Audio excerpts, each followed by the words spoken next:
Batman cannot solve every problem within Gotham City. What if it was time for the next Batman?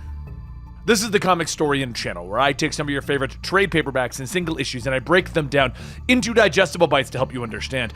Then I read them dramatically back to you, allowing you to get a synopsis of the storylines happening within the world of comics today, so that you can go to your local comic book store or digital outlet and buy the next issues or get more context by buying these issues. We take our synopsis and we bring you a dramatic reading where I pretended to act out a lot of the characters and dramatically say it in my voice. Today we're going to be covering Batman Second Son issues 1 through 12.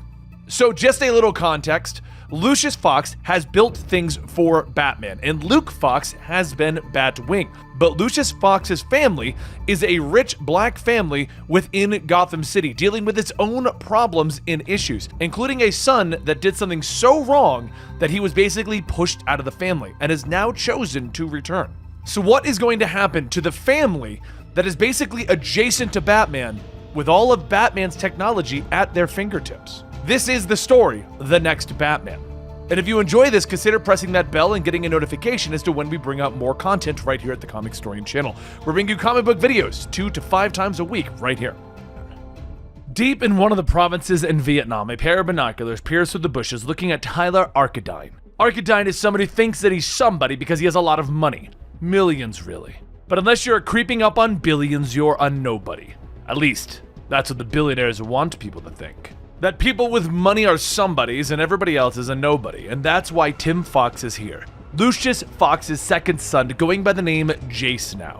As Jace stands up from the brush, he asks his operator, Vol, if they see anything.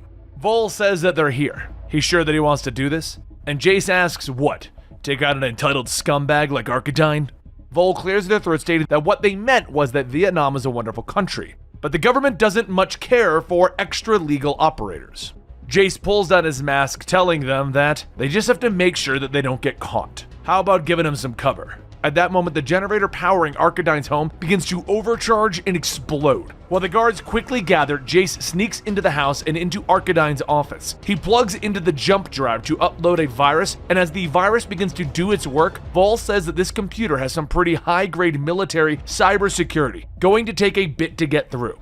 But once Vol gets in, they state that there isn't anything here. The hard drive's already been wiped. Jace asks, how is that possible? Why would they have all of the security and... At that moment, armed guards step into the room, opening fire, forcing Jace to jump out the window. As he lands, Arcadine walks up. What you didn't know is that I was hip to all of this. You think I'm that stupid? Jace tells him, no, we think that you're a piece of crap who fronts as a philanthropist while running a trafficking ring. Arcadine laughs, asking, is that what you think? Too bad you're gonna die and not even know what for. Jace then takes out a collapsible baton, extending it, throwing it right at Arcadine's head. As the metal cracks him in the head, Arcadine falls to the ground, grabbing the baton, handing it to one of his guards, stating, take this and beat the hell out of him. The guards soon begin to surround Jace, but Jace fights back, taking the baton, throwing it at the guard. Then 2 more armed guards open fire from the walls, with Jace jumping onto one of the nearby four-wheelers, escaping the compound. As Jace speeds off, he pulls off his mask, telling Vol that he messed up. Bad. Same as always. Vol tells him that his lapses in self-pity are as tiring as they were when they were first back at the farm. They'll get another chance soon enough, though. Once Jace makes sure that no one is following him, he quietly heads into the old, run-down apartment building that is his hideout. And when he opens the door, a voice tells him, I'm tired, I'm hungover, and I would rather be in a gajillion other places. Jace looks at Grifter. Grifter goes on, stating, you really shouldn't cause any trouble. Daddy wants you to come home. So, it's the next day that Jace walks through the Gotham airport when his mother Tanya and sisters Tamara and Tiffany come running up to hug him. Tamara and Tiffany welcome him home, and Tanya says that his father wanted to be here, but Jace tells him that he knows. Richest man on the planet, and he can't buy time for his son. Tanya begins to state Tim, but Jace stops her. It's Jace now, and it's cool. As they all leave, Jace asks, what about Luke? Where is he? Tanya says that Luke said something about something. Meanwhile, over at the local grocery store, the armed gunman yells to the employees as he fires his gun, telling them that they don't belong. They need to go back to their country. But as the voice calls out to the man, he immediately spins back and shoots. Batwing drops his camo, punching the man to disarm him, but the gunman then takes out another gun and shoots several times. The bullets hit the force field, and Batwing says that he's got an EMF generator protecting him, and they've got nothing. Batwing then reaches forward, grabbing the man's hand, crushing it just in time for the GCPD to surround the two of them. One of the officers says that that's enough, and Batwing tells them that there was an active shooter. There are plenty of witnesses if you... Another officer says that they don't need his help, they'll take it from here. Batwing laughs as he reactivates his camo, telling him, "Sure, you're welcome." The officer scoffs. Freaking masks. Later in Lucius's office, Lucius asks what did they find out about his son, and Grifter asks what does he want to know. His kid was hanging out in some backwater burg in Vietnam. Not sure what he was doing, but whatever it was on the Ultra DL. And he didn't get home until real late anyway. But what I can say is that they refused to fly back on the family's personal jet. Said that they'd fly commercial and coach. Who the hell flies coach from Vietnam, Lucius? Lucius asks if his son Tim, but Grifter stops him. Your son calls himself Jace now for whatever the reason. So Lucius pauses. Is Jace able to handle this deposition? Is he emotionally stable for it? Grifter asks, does he have his crap together? Hard to say. Bringing him back was my job. Fixing the kid isn't.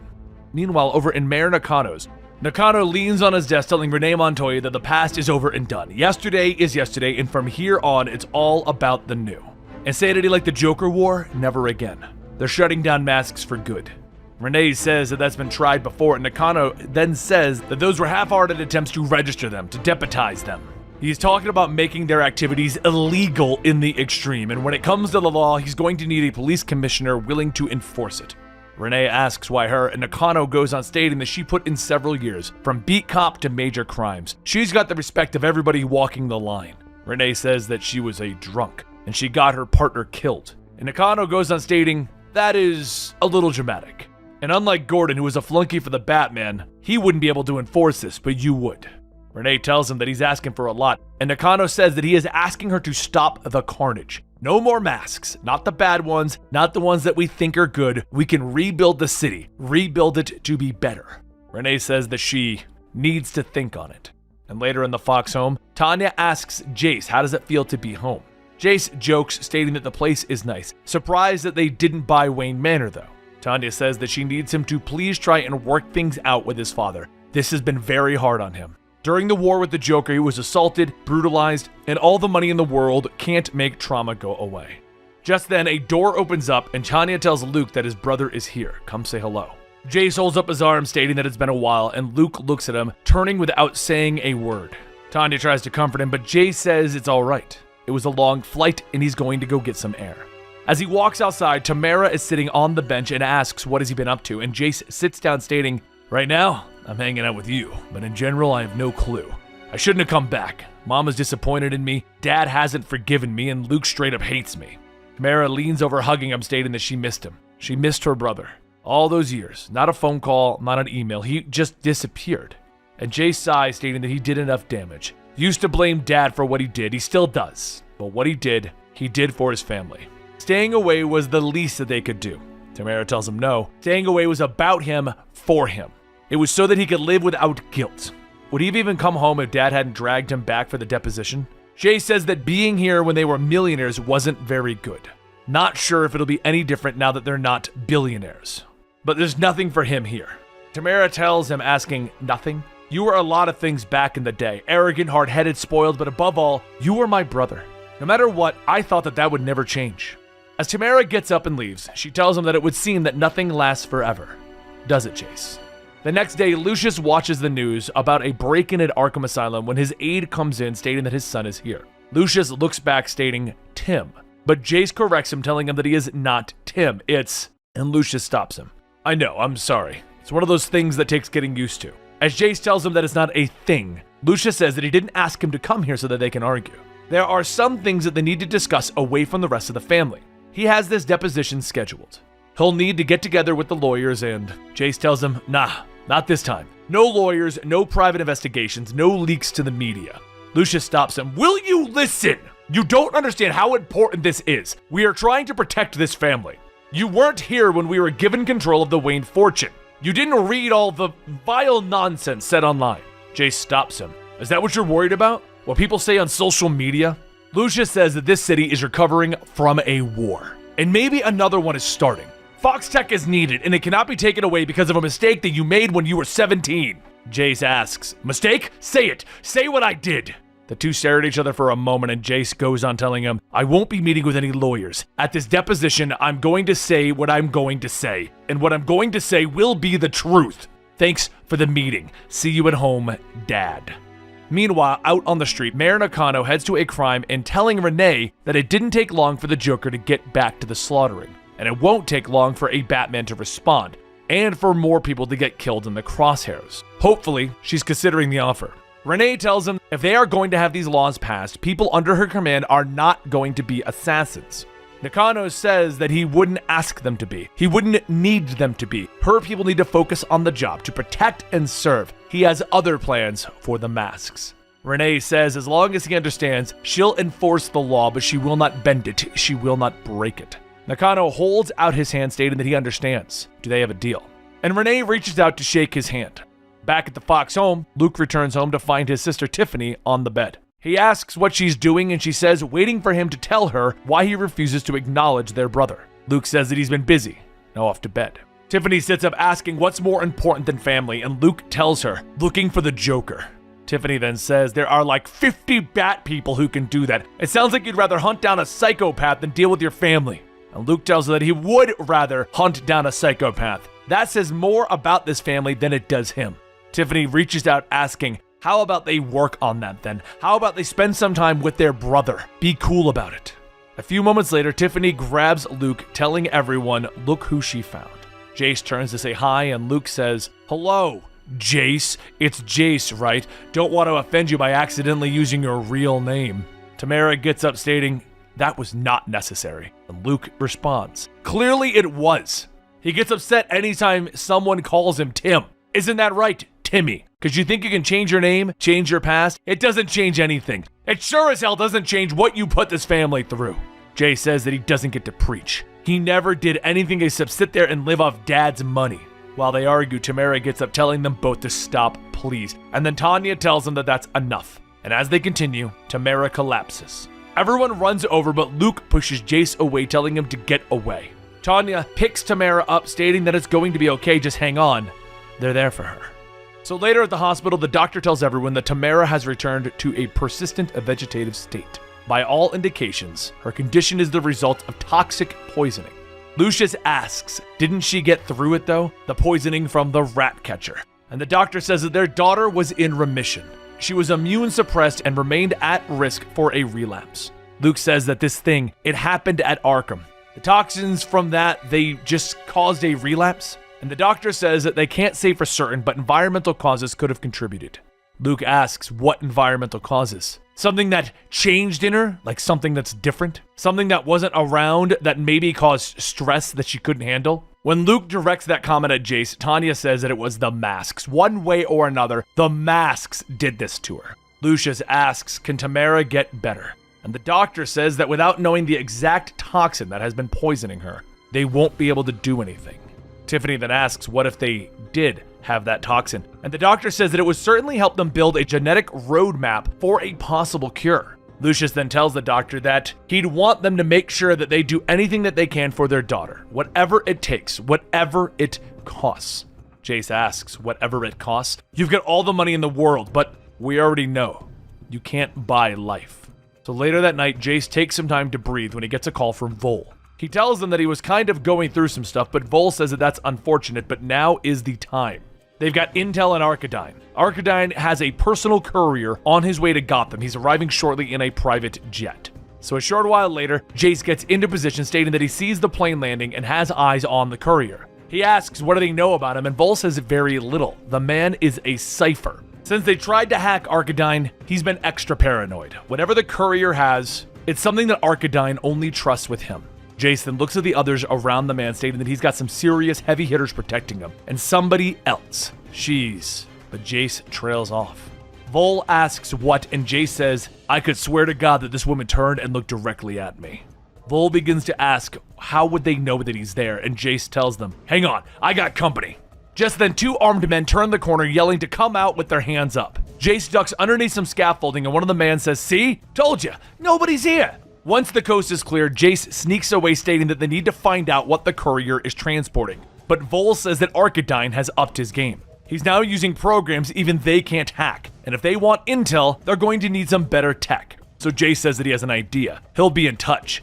And back home, Tiffany sits out on the patio with Luke coming up asking how is she doing. He knows how bad she's hurting right now. Tiffany tells him that she isn't hurting. She's angry at this family. Everyone is pointing fingers at someone else for what happened to Tamara. Dad blames what happened at Arkham. Mom blames the masks, and he blames Jace. But the truth is, he knows what happened to Tamara. He knows what they did to their sister, his friend Russell. Jace says that Russell isn't a friend, and Tiffany goes on telling him, well then your little pet, the rat catcher. I was there. I was forced to watch while they poisoned Tamara, while they brutalized and dumped her body. And if we can't correct what they did, then at the very least, someone needs to pay for it. Luke says that she was too young to be cynical, and Tiffany gets up stating that she is too old to be naive. Actions have consequences, and so do inactions. Inactions may cost Tamara her life. It's time to do something, Luke. Luke says that he doesn't know what she, and Tiffany looks at him. Not you. Him. Do something. Luke gets up, putting on the suit, telling her, yeah. Elsewhere, Jace says that he knows that he's made some bad choices, bad decisions. He left home to try and get himself fixed, but the truth is, he's running away from all the stuff that he got wrong. So it's time for him to quit running. It's time for him to stop talking. It's time to start contributing. What he wants is to be a part of something bigger than himself. Lucius smiles that he's happy to hear that. They are very happy to have him start working at Foxtech. A few days later, Tiffany sits in Jace's office, stating that she doesn't understand why he's doing this. He didn't care about the family business before. Jace says that people change. He never appreciated what Dad did for them. Now he is. Tiffany begins to say what she thinks, but then stops when suddenly an image on her phone appears. Jace asks, what is it? And Tiffany holds up her phone, showing a picture of Tamara in the hospital with Jace asking, what the hell is that? How did someone get a picture like that? Tiffany says that it's not somebody, it's You Bets. You Bets is a social media jerk who goes around getting pictures of celebrities when they're jacked. Jace says that Tamara's not a celebrity, and Tiffany responds with no, but she is the daughter of one of the richest guys on the planet. You Bets doesn't care a thing about her, he's just trying to get more followers. What I'd give to punch him right in the... But Jace stops her, stating, what will that do? It'll make him more famous. The universe will give him what he's got coming soon. Tiffany says that he really has changed, and Jace says that he had a good teacher while he was gone. They helped him learn a few things about patience. Now, why doesn't she head home? He'll stop by the hospital and talk to them about beefing up security. Before Tiffany leaves, she turns back stating that it's good to have him back, and once gone, Jace calls Vol. Vol says that those codes that he's got access to, they're brilliant. Jace tells them later with that. He needs to find everything they can about a guy on social, goes by the hand You Bets. Later that night, Jace takes position on a building outside of a club with Vol asking, you know that You Bets has over 1.3 million followers, right? And Jace says, I really don't care. Vol says that it seems very much beneath him, chasing after someone who's internet famous. Jace tells him that he told his sister that the universe has a way of working itself out. The universe isn't going to disappoint her. Vol goes on stating that they have a trace on You Bet's phone, but Jace says that there's no need. Just then the bouncers of the club throw You Bets out back and grab him, stating that if they catch him trying to sneak pictures again, they'll take his phone in, and at that moment Jace calls out that he'd be down for that, but You Bets has had enough. One of the bouncers grabs Jace, telling him, if you open up your mouth again, but Jace grabs the bouncer's arm, twisting it and putting him down. Another bouncer swings, but Jace moves out of the way, responding with a hit of his own, knocking him out. You Bets laughs, stating, that was nice, damn, I owe you. But as You Bets holds out his fist, Jace grabs it, crushing it, telling him, tomorrow, you're off social. You'll never post again. I will own you like a pony. Feel me? You're canceled, man. Meanwhile, in the underneath, the rat catcher pets one of his rats, stating that their street magic is a waste down here. You can see that he has ears on him. So, get to it and quit wasting his time. Luke turns off his camo, and the rat catcher says, there you are. A bat. So rare to have one visit this part of the city. Luke tells her that he poisoned someone, Tamara Fox, and he needs the cure. And if he doesn't, Ratcatcher says, should have guessed. The only time the masks show up is to serve their money masters. Nobody cares about the people of Gotham that are abandoned in the underneath. But some say that you and your army will come calling for what they're owed. As the rats gather, Luke says that he has no interest in his vermin collection, and the rat catcher asks, vermin? Ha! There's a word! Nah, I'm done with vermin. My new rats are many. They are hungry, and they are tired of being neglected. And my rats, they're so very well armed. As Luke hears shuffling, he turns to see the rats that he was talking about. They're children holding bats. Luke asks, instead of poisoning them, you're brainwashing kids? And the rat catcher tells him, I'm not doing anything of the sort. They're just as I found them. Abandoned, abused, unloved. Gotham's one of the richest cities in the world, and this is the best it can do with its neglected children. There's no need for brainwashing here. Just give them food, shelter, and put a gun in their hands, and tell them to be somebody. And what's the best way to be somebody? Kill a bat! At that moment, a small robot rolls between the children and begins to fire. Luke quickly puts up his barrier to stop the bullets, but the rat catcher tells him that it's a nice toy. The thing about toys is they're only fun until they get broken. Up above the rafters, a young girl points a large rifle at Luke's back, firing. The bullet breaks through and into Luke's shoulder, with the rat catcher waving, "That's my girl!" Luke falls to his knees, the barrier dropping, and the children quickly run in and begin to hit him. The rat catcher calls out asking, "Are you pulling your punches? Why? 'Cause they're children? People like you never cared about them before. You let them go hungry, get abused, and when you're faced with your failures, that's when you felt guilt. Too late, too damn late!" At that moment, the doors are kicked open as the GCPD storm into the warehouse. The little girl up top fires, nearly hitting the officers, and Detective Chubb gives the order to return fire. One of the bullets hits the rat catcher in the head, with Luke telling them to stop. They're children. And with no signs of the officers letting up, Luke punches a support pillar, bringing down the entire structure. As everyone clears out, the dust begins to settle. And as the rat catcher's mask lays on the floor, the little girl looks at it, picking it up. Later at the hospital, Tiffany sits by Tamara's bed when she hears somebody calling out to her. Tiffany sees that it's Luke and asks if he found the rat catcher, if he has the cure. And Luke says that he did find him, but the police got their end. Tiffany yells, "You didn't get the cure, did you? You messed up. I trusted you and you messed up." Tiffany gets up to leave and Luke tells her to wait, but Tiffany doesn't go very far. Luke looks up to see Tiffany hugging Jace.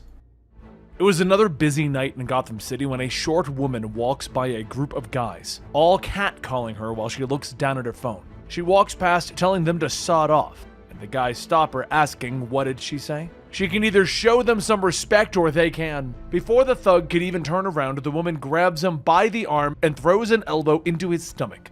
As he falls, the thug's friends jump in to help, but the woman proceeds to knock the other two to the ground, all while still holding her phone. Once she's finished, she fixes her jacket and continues on her way. And across the street, a group of onlookers gather, asking each other if anyone recorded that, and among them, Jace sits in the back. Vol asks if he got what he wanted, although paying those guys to assault her. Jace tells them that anyone stupid enough to take money to rough somebody up deserves what they get. But this Eve person is... Vol stops him. No, not Eve. Ebba O'Rourke. Going up against Ebba is going to be a difficult task. Her father was in the IRA and an expert in making people disappear during troubling times. Jace heads back to his bike, responding with, "If we want to get Arcadine's courier, we're gonna have to go through Ebba and her crew."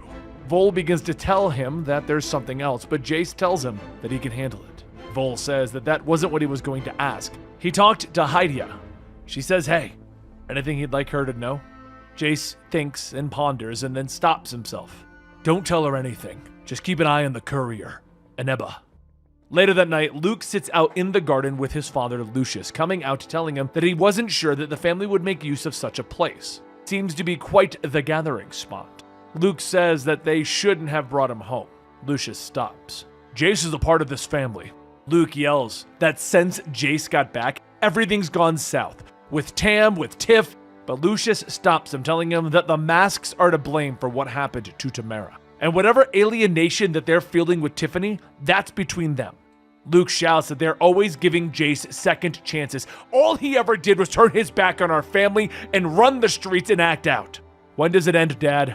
How many chances is he going to have? Lucius says as many as it takes. Their family has been given the responsibility to protect this city. That's what Bruce Wayne wanted, at all costs and by whatever means. That is my obligation, and I cannot carry it out while the rest of you wallow in your weakness. Luke stares for a moment at the harsh words.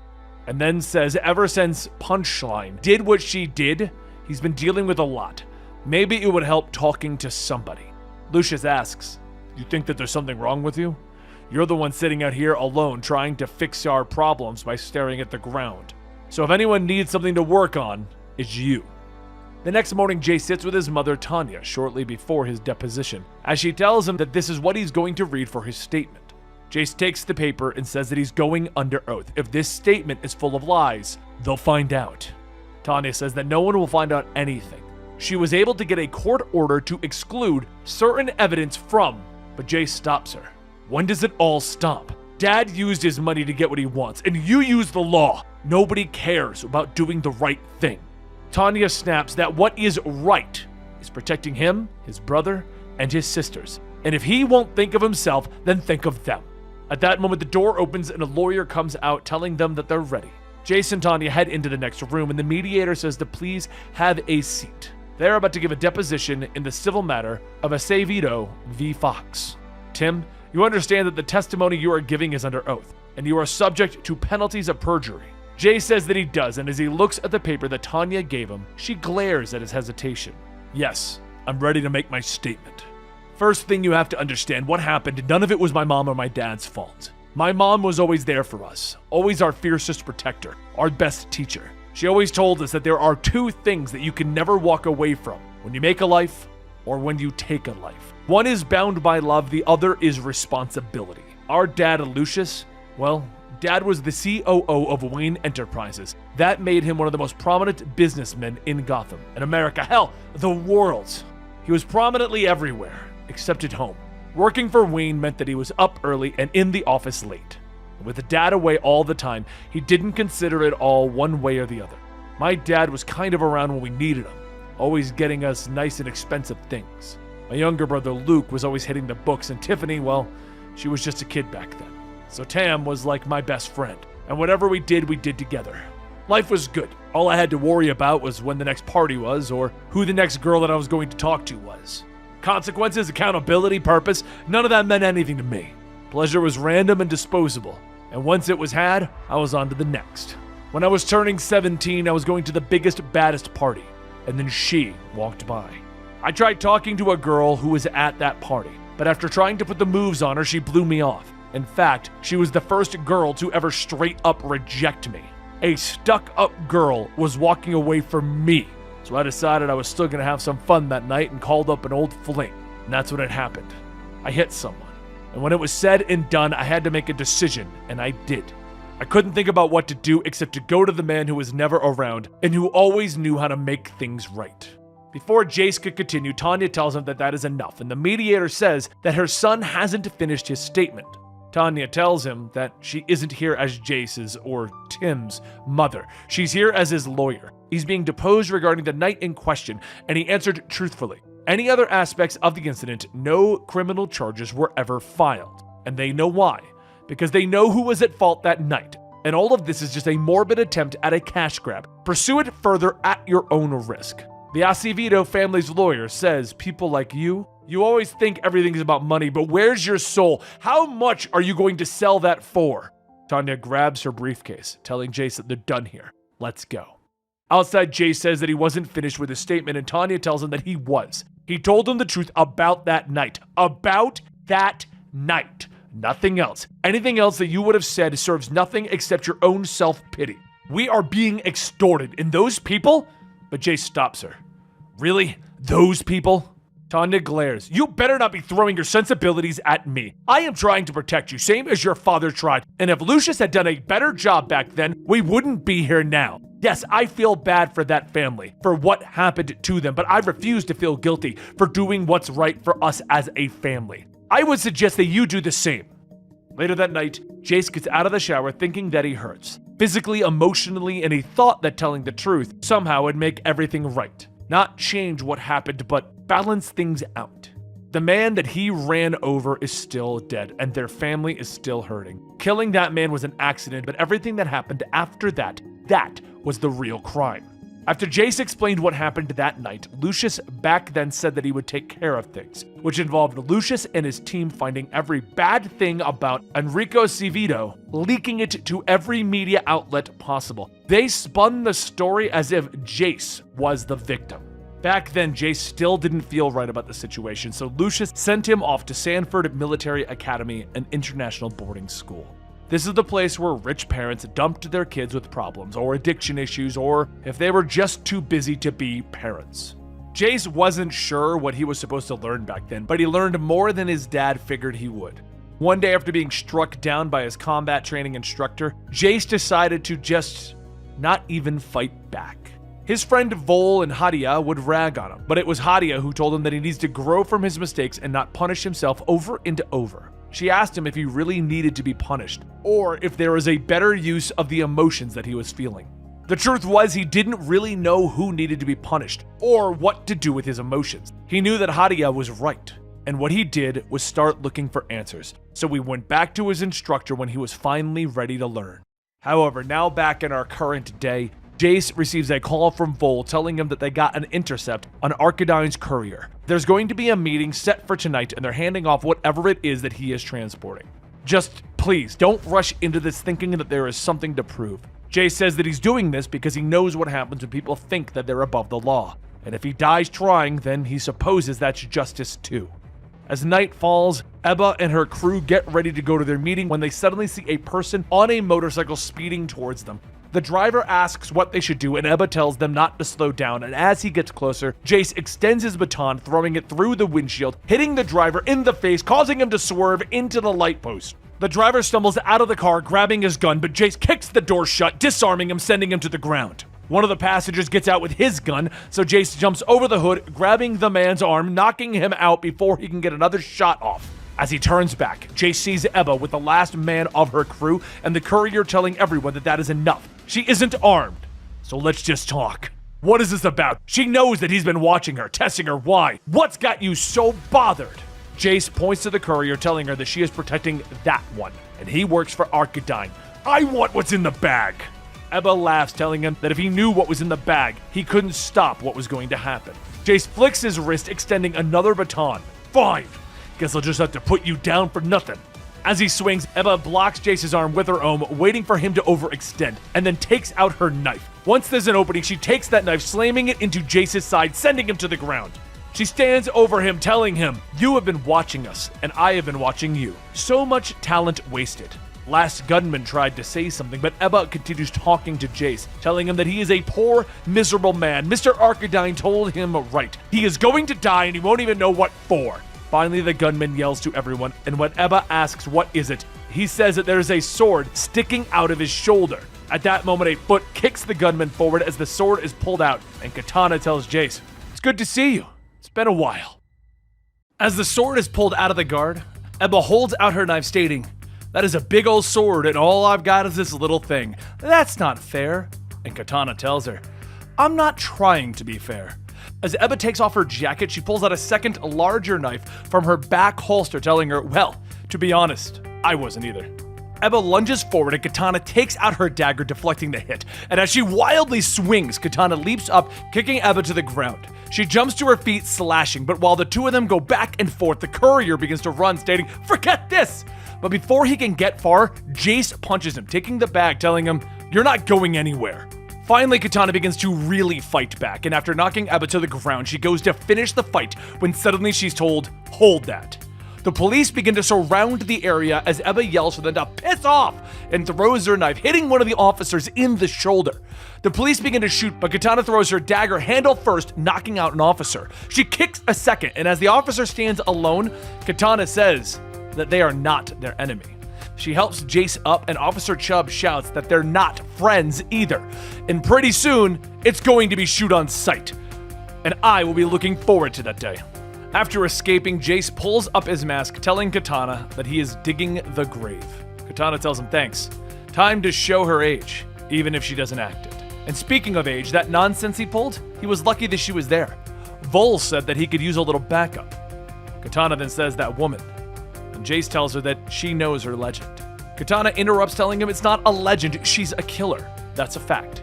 Attacking her directly? Come on. I trained you better than that, Jace. What? You trained me to fight up close.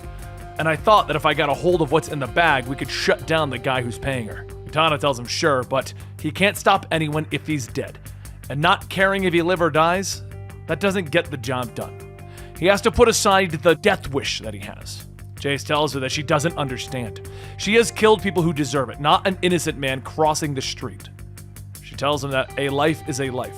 She has no right to so easily decide who lives and who dies. The person she is now regrets the person that she was. She is thankful for the person that she has become. And when he told her his new name and why he chose it, she thought that he had learned to forgive himself. There are people who care about him, for her, to get rid of this guilt, to be a symbol of better things. As she gets up, Jace asks if he's going to see her again, and Katana tells him that he knows her. She's always around when needed.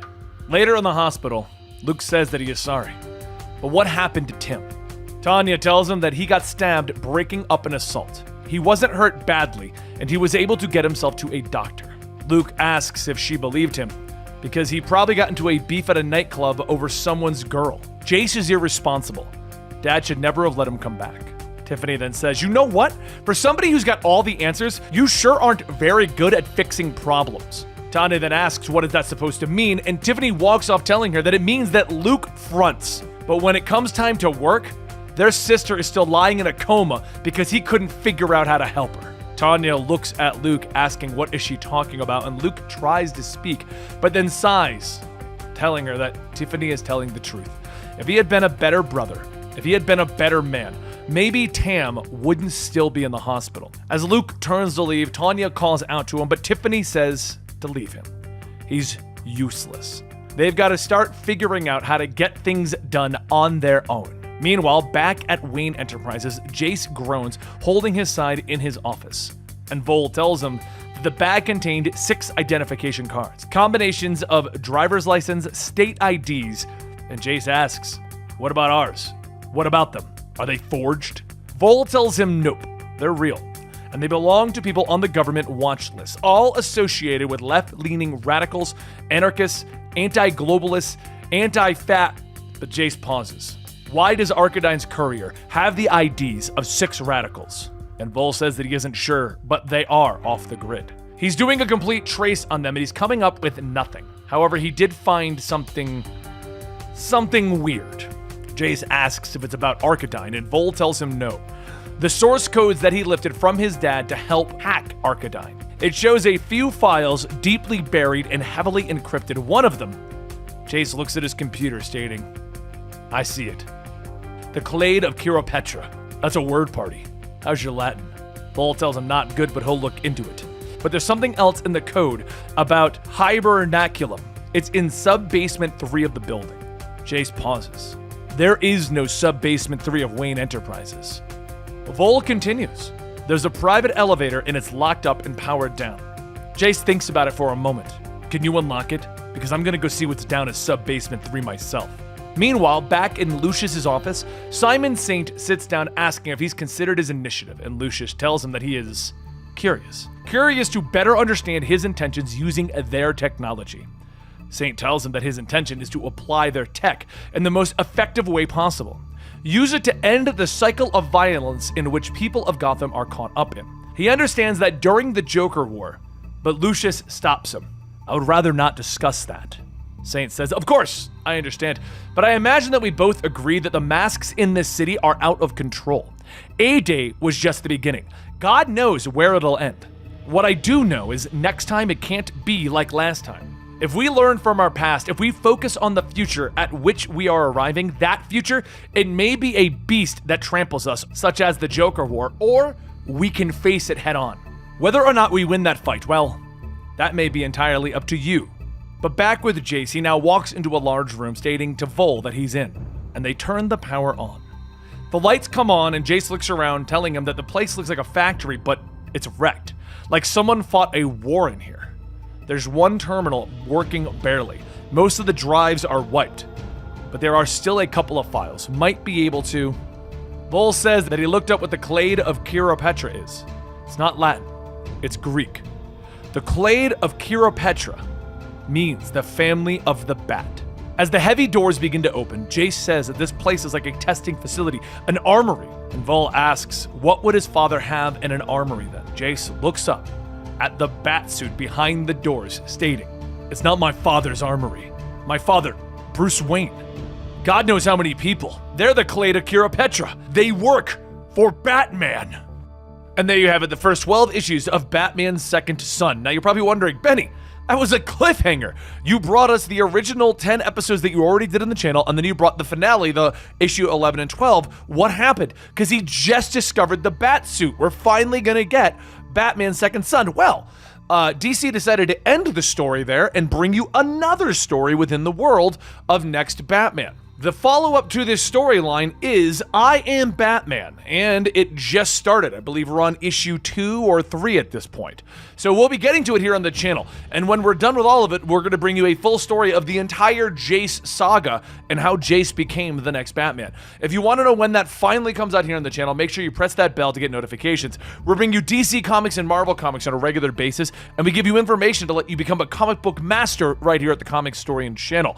A like on this video goes a very long way, and a comment as to what you think about Batman's Second Son down below really does help us out. And if you want to help us out even further, please consider going to our Patreon, patreon.com/Comicstorian, where you can get even more videos as we produce more videos than you see here, and they go up to the Patreon. Thank you guys, and we'll see you next time right here at Comicstorian.